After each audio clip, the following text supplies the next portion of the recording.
Hey guys, I just wanted to talk really quick about a story that happened this week. This week in our Bible study, in our small group, in our house-to-house group, we were talking about the idea of a whisper, hearing the whisper of God, and talking about having quality time with the Holy Spirit and hearing from Him.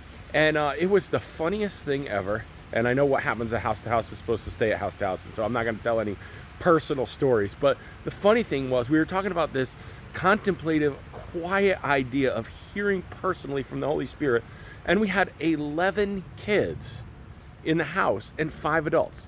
So we had 11 kids and 5 adults, and the idea of talking about silencing your spirit and listening to that still small voice. We talked about Elijah and how the Lord wasn't in the storm and he wasn't in the earthquake, he wasn't in the wind, and then he was in the still small voice.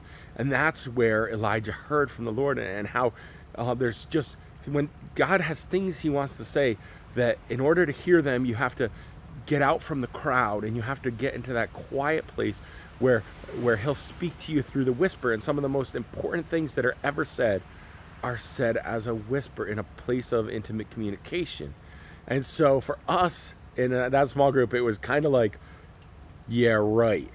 So I thought it would be fun to throw out a challenge to you today in the comments below. Say, what are the loudest things that you have trouble making quiet when it comes to hearing from the Holy Spirit?